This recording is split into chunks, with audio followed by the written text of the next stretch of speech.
Hello and welcome back to Shakesyear. We are working on double falsehood, and today we get to hear from Leonora in Act 2, Scene 4.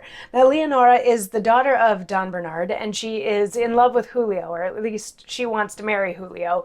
He went off to court, and she was kind of meh until he went off to court, and she realized that he might meet somebody else, and now she's in love with him and sticking to her guns. This is the man that she wants to marry. But her father, Don Bernard, wants her to marry Enriquez, who is over the whole Violante thing because he raped her and now he's just done with that bit. And since he's been passing messages of love from Julio to Leonora, he has fallen in love with Leonora, which I put in quotes because, you know, the fickleness of lead men in these types of plays. So Don Bernard wants her to marry Enriquez. She wants to marry Julio. She went storming off because neither of them would listen to reason or listen to what she wants.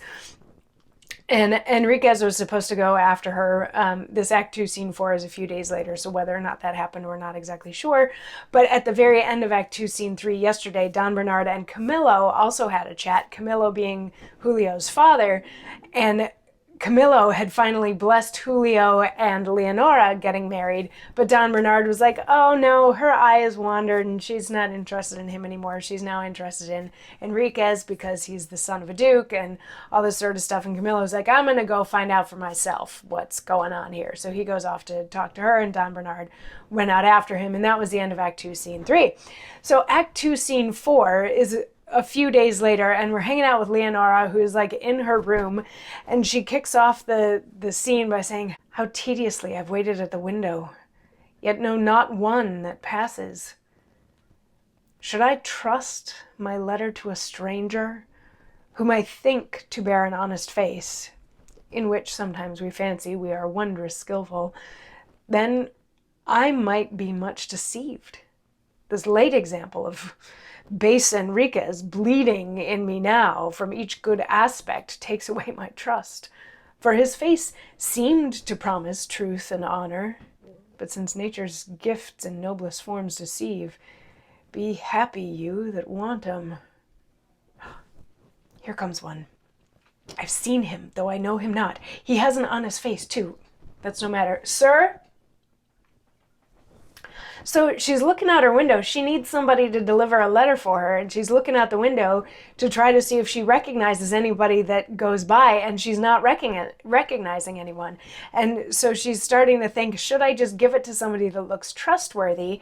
But then she's like, well, Enriquez looked like he was trustworthy, and see, that came back to bite me in the butt. So, you know, if the last little bit that she says before she recognizes someone is along the lines of ugly people should be glad that they don't look pretty and trustworthy, because that isn't necessarily the how you know who you can trust. But then she sees somebody who she recognizes, and she's like, I don't know his name, but I recognize him. And she calls him over, and he comes over, and she's like, can I ask this really big favor of you? Do you know who I am? And he's like, yes, of course I know who you are. And she's like, great.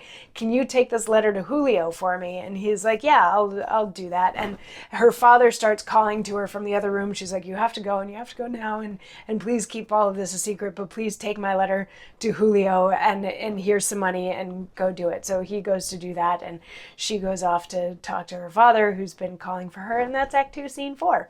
So not a super interesting scene, but it does introduce the element of a letter and a messenger, and we know what happens in these sorts of situations in other Shakespearean comedies. We'll see if that holds true here too. I'll see you tomorrow for more. Mwah.